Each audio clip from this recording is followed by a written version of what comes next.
Bienvenidos a este análisis. Hoy vamos a diseccionar la arquitectura detrás de un auténtico peso pesado de la motivación en el mundo hispano. Sí se puede, de Alex Day. Y ojo, no vamos a hacer un resumen por encima, no. Vamos a meternos de lleno, hacer una deconstrucción casi quirúrgica. Vamos a extraer sus conceptos clave para entender cómo narices este texto diseña todo un sistema para reprogramar nuestro potencial humano. Empezamos. Fijaos bien en esta frase porque aquí está la tesis central del autor. Es un requisito innegociable. La mente tiene que estar abierta. Desde un punto de vista puramente pedagógico, el autor sabe que para absorber conceptos psicológicos potentes, primero tenemos que dejar nuestros prejuicios intelectuales en la puerta. Utiliza un lenguaje supercotidiano, lo que él llama palabras de a centavo. Y no es porque le falte rigor, que va. Es una táctica totalmente deliberada para que esta transformación conductual sea accesible para todo el mundo, sin importar su origen. Bueno, para que no nos perdamos, este es el mapa de ruta que vamos a seguir hoy. 1. La tesis central. 2. La famosísima trampa del 95. 3. Los pasitos de bebé y el cambio de actitud. 4. La anatomía de las emociones. 5. Ese misterioso manual del subconsciente. Y terminaremos con el punto 6, la aplicación práctica final. Vale, pues vamos al lío. Sección 1. Tesis central, el propósito y el problema. A ver, el objetivo de este libro no es darnos un subidón de motivación que dure 2 días. El propósito es desarrollar nuestro máximo potencial físico, mental y espiritual, para, literalmente, dar un salto en nuestra calidad de vida. Y aquí hay una paradoja literaria que me parece fascinante. Su autor, teniendo solo educación primaria formal, fue capaz de sintetizar unos 700 libros sobre comportamiento humano y convertirlos en metáforas súper efectivas. Es el triunfo absoluto de la pedagogía autodidacta. Coger la erudición psicológica más densa, quitarle toda la paja y convertirla en un manual operativo para la vida diaria. Brutal. Pasamos a la sección 2. La trampa del 95. Ya sabemos que cualquier sistema de cambio que se precie tiene que diagnosticar la enfermedad antes de darte la cura, ¿verdad? Pues el diagnóstico aquí duele un poco. Un apabullante 95% de las personas actúan de forma totalmente pasiva. Son seguidores esperando a que alguien les diga qué hacer. Mientras tanto, solo un minúsculo 5% toma el mando. Tienen ideas y, lo más importante de todo, las ejecutan. Este contraste tan bestia es lo que nos crea esa urgencia por cambiar. De hecho, todo lo que vamos a ver a continuación es básicamente el puente para cruzar, de esa inmensa masa inactiva a esa pequeñísima minoría que actúa. Entonces, la gran pregunta es, ¿cómo cruzamos ese puente? El autor tira de una anécdota magistral sobre Miguel Ángel esculpiendo mármol. Pedagógicamente nos está diciendo que el éxito no va de acumular cosas o hacer por hacer. Es un proceso de resta. Crear una vida exitosa implica ver claramente la hora final en tu cabeza y empezar a cincelar, a quitar a martillazos todos esos hábitos, miedos y comportamientos que sobran y que no dejan ver nuestro verdadero potencial. Y así llegamos a la sección 3. Pasitos y cambio de actitud. Vale, una vez que hemos entendido el problema y la metáfora de ir quitando mármol, vamos a la mecánica del asunto. ¿Cómo esculpimos nuestra propia vida sin volvernos locos en el intento? Pues aquí entra el concepto de los pasitos de bebé. Una herramienta clave. Pretender cambiar tu vida entera de un martes para un miércoles solo genera un estrés monumental. La idea es modificar nuestra conducta de forma súper segura y progresiva. Hacer microcambios secuenciales que no nos saturen. Es, en esencia, dar esos pequeños martillazos diarios al bloque de mármol. Y atención a este dato para sostener este proceso diario, porque rompe muchísimos esquemas. El texto sostiene que la educación formal y la aptitud puramente técnica, pues son solo un 15% de la fórmula del éxito. Y el resto, un aplastante 85% depende única y exclusivamente de la actitud. Esto pone todo el peso de nuestro destino en cómo gestionamos nuestro comportamiento interno y nuestra resiliencia, dejando los títulos académicos en un claro segundo plano. Para rematar esta idea, el libro rescata esta máxima clásica de Benjamin Franklin.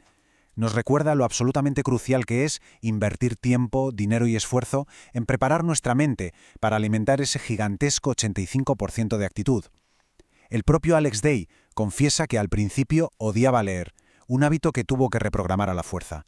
Superar ese tipo de aversiones personales invirtiendo en tu cabeza es, de lejos, el primer gran paso para que tu actitud cambie de verdad. Seguimos avanzando. Sección 4. Anatomía de las emociones. Pero claro, tenemos que preguntarnos, ¿qué es lo que controla realmente esta actitud? Si analizamos el comportamiento, entender las emociones es un paso previo innegociable. Vamos a ver, no puedes cambiar un patrón si no entiendes cómo funciona. El texto sugiere que las emociones, de hecho, se practican todos los días, como si fuéramos al gimnasio pero de forma involuntaria. Reconocer y auditar esas rutinas emocionales es el único camino real para dejar de ser víctimas de lo que nos rodea y coger por fin el volante de nuestras decisiones. Fijaos en esta redefinición del trabajo, que es súper liberadora. En el libro, el trabajo de toda la vida se describe de una forma casi trágica. Hacer algo cuando en realidad preferirías estar haciendo otra cosa. Tiene sentido, ¿no? Pero cuando logras dominar esa anatomía emocional y la alineas de verdad con lo que te apasiona, el sufrimiento desaparece de la ecuación. El verdadero viaje hacia el éxito empieza el día exacto en que logras canalizar tus emociones hacia el disfrute de lo que haces. Y esto nos conecta perfectamente con nuestro siguiente punto. Sección 5. Manual del subconsciente. Aquí vemos la comparativa perfecta. La mente consciente es el reino del esfuerzo lógico de la educación académica, es ese pequeño 15% de aptitud que vimos antes. Sin embargo, amigos, la mente subconsciente es el motor de verdad. Es ahí donde viven las emociones y la actitud. La obra deja clarísimo que el subconsciente tiene dos caras. Puede ser nuestro aliado más potente para crecer a lo bestia o el saboteador más letal que destruya cualquier plan. Todo depende única y exclusivamente de la información con la que lo programemos. Si no es divertido, no lo hagas. A ver, dicho así, suena un poco temerario, ¿verdad? Pero si lo analizamos pedagógicamente, tiene toda la lógica del mundo. Nos demuestra que nuestra motivación interna tiene que ir de la mano del bienestar subconsciente. Si nuestro subconsciente asocia constantemente un proyecto o un aprendizaje con pasarlo mal, os garantizo que tarde o temprano nos va a sabotear. Asegurarnos de que nuestro camino de crecimiento tenga pequeñas dosis de disfrute no es un capricho, es una necesidad neurológica si queremos aguantar a largo plazo. Y llegamos a la recta final. Sección 6. Tu aplicación práctica final. Vale, ¿y cómo aterrizamos toda esta teoría espectacular en nuestro día a día? Pues con esta metodología definitiva para crear hábitos. Porque tener un deseo no sirve absolutamente de nada si lo dejas tirado a los 2 días. El texto nos da una regla estricta. Coge esa meta y repítela en tu cabeza y en voz alta entre 7 y 10 veces al día, sin fallar ni uno solo, y esto durante exactamente 21 días seguidos. Es un protocolo de repetición espaciada, diseñado quirúrgicamente para saltarse las barreras de la mente consciente y grabar a fuego un nuevo programa en el disco duro de tu subconsciente. Obviamente, durante esos 21 días vais a tener momentos de bajón y de cansancio extremo. Es inevitable. Y aquí es donde entra una de las reflexiones más bonitas del texto sobre la resiliencia. Compara ese esfuerzo extra con una oruga peleando por romper su capullo. Ese poco más, ese último empujón cuando la motivación ya no está por ningún lado, es la fricción que se necesita para que ocurra la magia, la metamorfosis. ¿Es el martillazo más cansado de dar? Sí, pero es el que acaba definiendo la obra de arte. Y con esto llegamos a la gran conclusión de nuestra sesión de hoy. Ya tenemos claros los fundamentos pedagógicos, pero la ejecución depende 100% de nosotros. Así que os dejo con esta pregunta para reflexionar. En todo lo que vais a hacer esta misma semana, ¿estáis funcionando por inercia desde ese gigantesco 95% pasivo o habéis tomado la decisión firme de programar vuestro subconsciente paso a pasito para liderar desde ese extraordinario 5%? Muchísimas gracias por acompañarnos en este profundo análisis. Nos vemos en la próxima. Normalmente, cuando un ordenador tiene un virus, es bastante obvio. Claro, la pantalla parpadea o se te cierran los programas de golpe. Exacto. O salta una de esas alertas rojas enormes. O sea, es innegable que hay un problema. Y bueno, sabes que te toca formatear la máquina. Sí, el sistema falla de manera espectacular. Hace ruido. Es un estado muy binario, digamos. O funciona bien o está totalmente inutilizable. Pero imaginemos por un momento qué pasaría si el cerebro humano tuviera una especie de código malicioso. Un programa de fondo que actúa de forma completamente silenciosa. Que no hace que el sistema colapse de un día para otro, no. Simplemente hace que todo sea mediocre. Ya, una especie de freno de mano invisible, ¿no? Eso es. Un programa que va apagando motores internos sin hacer nada de ruido, hasta dejarnos funcionando al ralentí durante décadas. Pues bienvenidos a esta nueva inmersión profunda. Hola a todos. Hoy nos sumergimos de lleno en las páginas de Sí se puede, que es una obra muy extensa de análisis y desarrollo personal.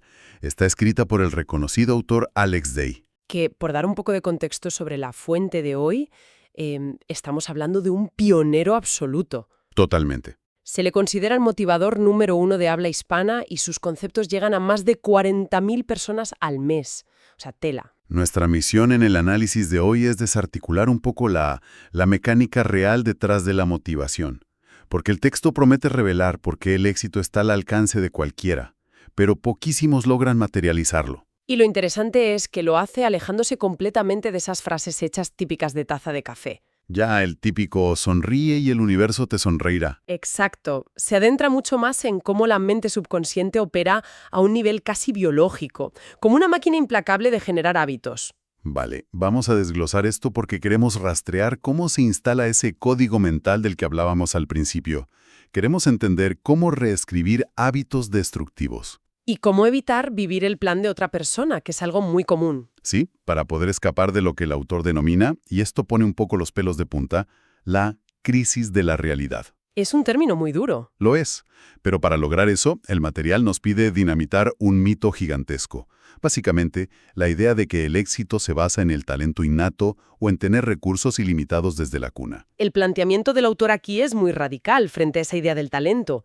Demen sostiene una premisa que, puede resultar bastante incómoda para algunos. ¿Así? ¿Qué dice exactamente? Pues él afirma literalmente: eres lo que eres y estás en donde estás por lo que has puesto en tu mente. O sea, cero excusas. Cero. Significa que la realidad material de alguien, digamos, la ropa que lleva, la casa en la que vive, su coche, no es una cuestión de suerte. Es el resultado físico, y un poco atrasado en el tiempo, de los pensamientos que esa persona tuvo en su pasado. Es como si la mente fuera un paracaídas, ¿no? Por muy brillante que sea el diseño, si no está abierto cuando toca, te estrellas contra el suelo. Esa metáfora la usa él mismo, fíjate. Y ahí entra la fórmula central que propone el libro. Es una proporción casi matemática para el éxito. Al 15 del 85, ¿verdad? Exactamente. Un 15% de aptitud, con P, y un 85% de actitud, con C. Es que es fascinante. Porque si uno lo piensa, la inmensa mayoría de la sociedad invierte décadas de su vida y muchísimo dinero en educarse para ser aptos. Sí, para inflar ese 15%. Totalmente. Sumar títulos, másteres, idiomas. Pero casi nadie dedica una sola tarde a calibrar el 85% restante, la actitud. Ya, y es un desequilibrio brutal. Es como si la aptitud fuera el motor de un coche deportivo y la actitud fuera el volante. Puedes tener un motor potentísimo bajo el capó, pero no sirve de absolutamente nada si llevas el volante girado hacia un precipicio. Muy buena analogía. Y el texto sitúa el control de ese volante en un momento muy específico del día, justo en el instante exacto de abrir los ojos por la mañana. Vale, a ver. Propone que esa actitud se calibra dando una primera orden afirmativa al despertar. Algo así como exclamar en voz alta: ¡qué precioso día! Lo viviré al máximo. Un momento, quiero frenar aquí un segundo porque esto, me genera un poco de ruido. ¿Te suena raro, no? Sí. Decir «qué precioso día» al salir de la cama, sobre todo si quien nos escucha tiene que ir a un curro que odia o madrugar muchísimo, a mí me suena peligrosamente cerca del pensamiento mágico. O del positivismo tóxico, sí. Exacto. El autor realmente nos está diciendo que engañándonos a nosotros mismos por la mañana todo se soluciona. Entiendo tu escepticismo, ¿eh? Pero el texto no aborda esto desde el esoterismo, para nada. Lo hace desde la neurobiología. Vale, explícame eso. El cerebro humano opera mediante un sistema de filtrado de información.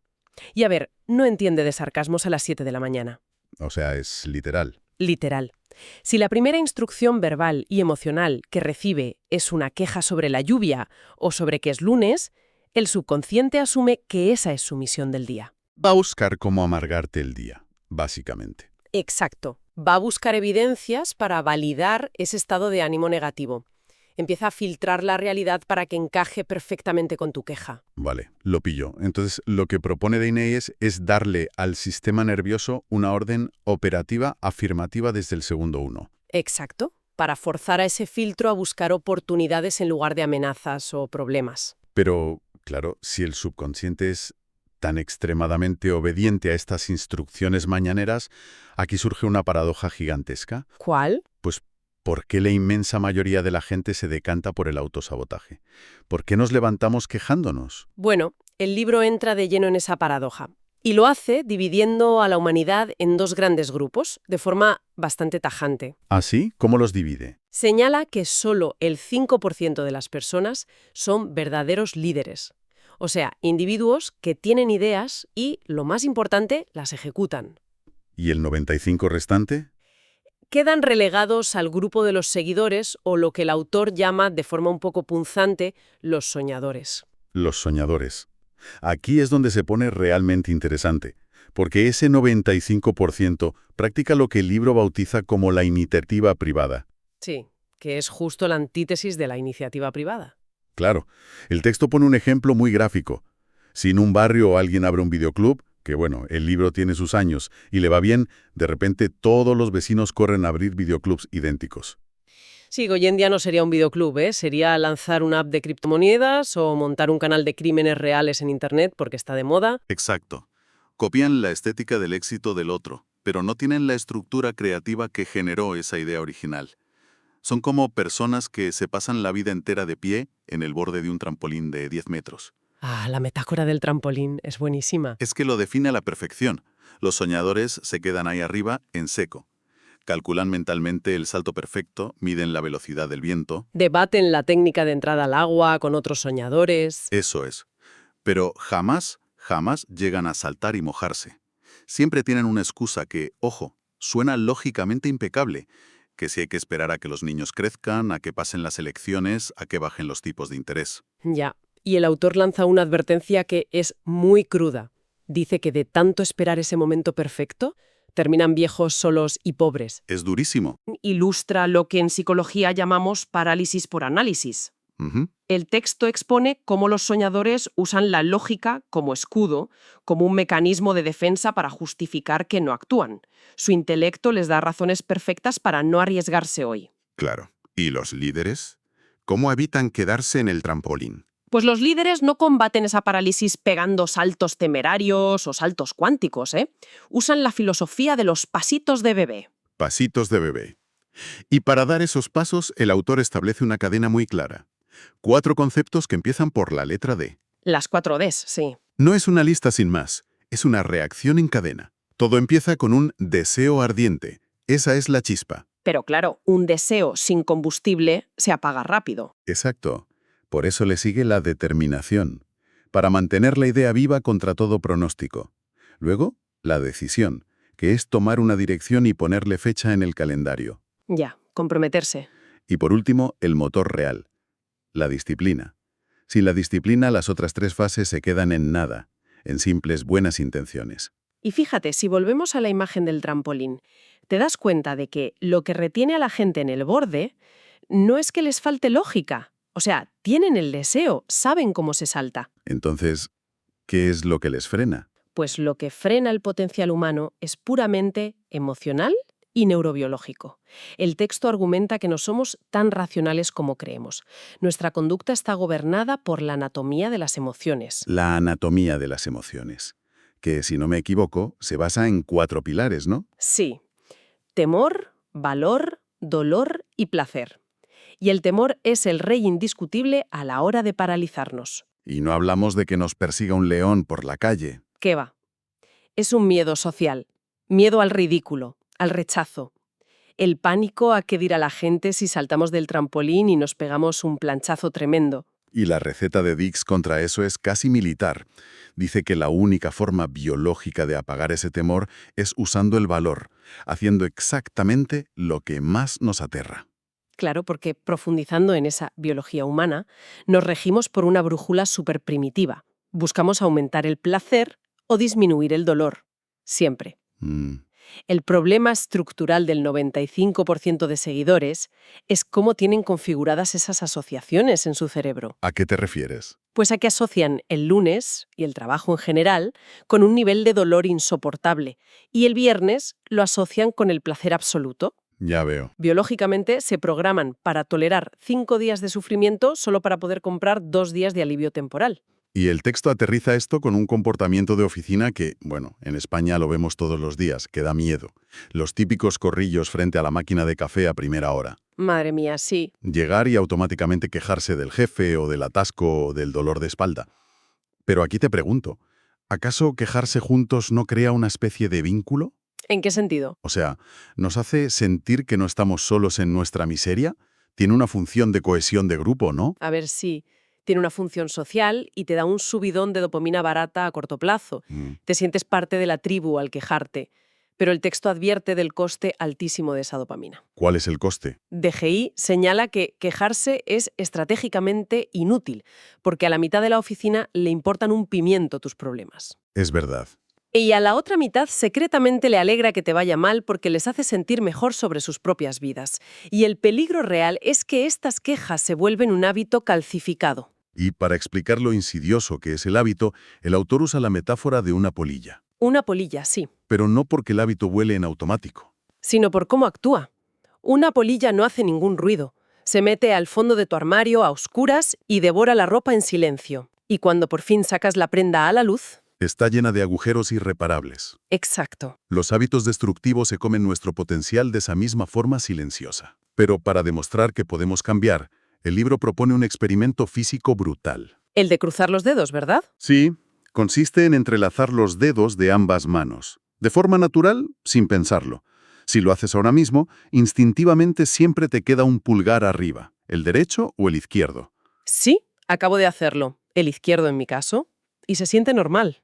Vale, pues ahora separa las manos y fuerza el cruce contrario. Oblígate a que el pulgar opuesto quede por encima y reacomoda el resto de los dedos. Uy, la sensación es rarísima. Físicamente incómoda, ¿verdad? Como ponerse el zapato en el pie que no toca. Totalmente. Pero, según el texto, esa incomodidad no es psicológica, es la resistencia de tu sinapsis. Claro, el cerebro ya tiene una autopista construida. Eso es. Al forzar el cruce nuevo, estás abriendo camino con un machete por la selva. Pero la clave del experimento es esta. Si fuerzas ese cruce incómodo 10 minutos al día durante 21 a 30 días, el cerebro cede. Se crea una vía neuronal nueva. Y lo que era rarísimo se vuelve tu estado natural. Exacto. Es la prueba empírica de que nuestro hardware mental se puede reprogramar. Pero, a ver, si el cerebro es como una arcilla tan maleable, ¿quién moldeó esa arcilla en primer lugar? ¿Quién escribió el código que tenemos hoy? Esa es la gran pregunta. Y las fuentes son tajantes. Somos un subproducto de nuestro entorno. Aprendemos por pura imitación. Hasta los 6 años copiamos la realidad de nuestros padres. Y luego, los amigos y la escuela cogen el relevo. Y el propio Alex Day cuenta su vida para ilustrar esto. Habla de cómo creció en la pobreza extrema, durmiendo en colchonetas en una vecindad en Ciudad Juárez. Una vecindad, o sea, infraviviendas hacinadas, decenas de familias compartiendo un grifo de agua. Imagínate, él vendía chicles en la calle y sus expectativas estaban marcadas por esa miseria. Pero a los 13 años hubo una brecha en su entorno. Ah, cuando un empresario, Tom Rogers, le ofreció curro. Sí, barriendo por $40 a la semana. Lo sacó de la calle. Y ahí conoció a Jerry López, su mentor, que hizo algo vital. Le cambió la dieta mental. Le hizo escuchar audios de desarrollo personal de Earl Nightingale. Hackeó las voces de su cabeza, básicamente. Y a los 15 años, Day ya generaba unos ingresos altísimos. Pero la historia no es un simple cuento de hadas. Él mismo cuenta que se llenó de prepotencia, dejó sus buenos hábitos y lo perdió todo. Sí, la estructura colapsó por dejar de regar esas nuevas vías neuronales. Tuvo que empezar de cero, pero ya asumiendo la responsabilidad. Es una buena advertencia, aunque para mí el contraste más devastador del libro no es la historia de Day, es la de una figura que él llama Juan Pérez. El típico representante del 95%. Tal cual. Juan entra con 17 años a trabajar en una fábrica. Según él, algo temporal. Llega con energía, rinde por encima de la media, pero el sistema inmunológico del entorno ataca. Qué buena forma de decirlo. Sus compañeros, que están acomodados, se burlan de él. Le llaman el accionista por currar tanto, y le presionan para que baje el ritmo. Y ahí está la tragedia. Juan cede su voluntad. Sí. Se enfrenta al dilema de dolor contra placer. El dolor de que la tribu lo aísle frente al placer de ser aceptado. Y elige encajar. Apaga su chispa para no ofender a los demás con su brillo. A partir de ahí, la inercia le arrastra. Se casa porque toca, se endeuda con un coche para ser como los demás y se anestesia viendo la tele y bebiendo cerveza. Y esto se respalda con unas estadísticas que cita el libro que son un jarro de agua fría. Si coges a 100 jóvenes llenos de sueños con 17 años y los observas cuando cumplen 75, la distribución es brutal. ¿Cómo era? Solo uno será rico. No. Sí, solo uno. 4 tendrán independencia financiera real. 5 seguirán trabajando en la vejez para poder comer. 36 habrán fallecido. Madre mía. Y 54 estarán completamente arruinados dependiendo del estado o de la familia. Esos números son aterradores. Y esto plantea una pregunta importante. ¿Por qué ocurre? No es que 54 personas hayan tenido muy mala suerte. Es el efecto compuesto de 50 años tomando las decisiones de Juan Pérez. Se dieron el control de su vida día tras día. Exacto. Esto nos lleva a la máxima más cruda del autor. Si en la vida no tenemos un plan, inevitablemente alguien nos va a hacer parte de su plan. Juan Pérez no eligió fracasar, simplemente no eligió el éxito. Entonces, ¿qué significa todo esto? Que el precio de vivir el plan de otro nos lleva a lo que el libro define como la crisis de la realidad. Ese momento límite. Sí, es cuando el tiempo se te acaba, las excusas ya no sirven y el castillo de naipes se te cae. Day describe una escena súper cinematográfica. Un hombre cualquiera se levanta, va al baño a afeitarse, se mira en el espejo y algo se rompe. Ve las arrugas y no se reconoce. Ve el peso de los años. El reflejo le parece un extraño y se hace preguntas horribles. ¿Este soy yo? ¿Esta es la vida que soñaba de pequeño? ¿Cuándo me desvié tanto? Lo que sufre ahí es una disonancia cognitiva masiva, la fricción insoportable entre la autoimagen idealizada que tiene en la cabeza y la pura realidad física. El choque entre lo que soñaba y lo que se resignó a tolerar. Y esto nos lleva al concepto final, una verdad filosófica ineludible. En la vida, sí o sí, vamos a experimentar uno de dos dolores. No hay atajos. O el dolor de la disciplina o el dolor del arrepentimiento. Eso es. El dolor de la disciplina requiere esfuerzo hoy. Aguantar la presión social, forzar los dedos cruzados de la forma incómoda, pero luego se vuelve un hábito. El del arrepentimiento es corrosivo y horrendo. Y el autor lo lleva a un extremo biológico, ¿verdad? Sí, habla de los últimos momentos de la vida. Dice que, instantes después de que el corazón se pare, el cerebro recibe un último flujo de sangre. ¿Y qué provoca eso? Un fogonazo de memoria. Repasas toda tu vida en un instante de lucidez absoluta. Y el cerebro, en ese segundo, comprende todo el potencial que has desperdiciado, provocando un dolor enorme por haber elegido el miedo al qué dirán en vez del valor. Ostras, para no llegar a ese momento con una lista de arrepentimientos, la solución del autor es cambiar nuestra imagen propia. Empezar a caminar, a modular la voz y a actuar hoy mismo como la persona que queremos ser. Es reprogramación casi teatral, forzando el código mental, hasta que el cerebro lo acepte como normal. Porque esa crisis frente al espejo no es un castigo, es una señal de rescate. Totalmente. Un problema aceptado está resuelto a mitad. Es una invitación a no tener prisa por morirse, a dejar de esperar a que sea viernes. Exacto. Bueno, hemos visto cómo este texto desmonta el mito de la aptitud y pone todo el peso en reprogramar el subconsciente. Desde la parálisis del soñador, pasando por la trampa de los hábitos destructivos que le pasaron factura a Juan Pérez, hasta llegar a la crisis de la realidad. La buena noticia es que la mente es neutral. Ejecutará con la misma precisión un programa de excusas o uno de disciplina. Y esas vías neuronales siempre se pueden reescribir. Y creo que esto es un aviso para cualquiera de los que nos están escuchando. Porque es muy probable que haya algún área en sus vidas, un curro, una relación, un mal hábito, que etiquetaron como temporal.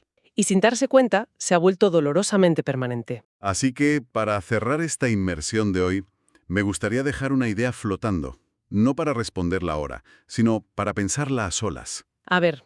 Si la premisa del libro es cierta, si nuestra realidad financiera y emocional de hoy es solo el resultado físico de los pensamientos que tuvimos hace 5 años, Ya sé por dónde vas. la pregunta es, ¿qué realidad ineludible están construyendo de forma silenciosa los pensamientos que tienes en tu mente en este preciso segundo, para el año 2031?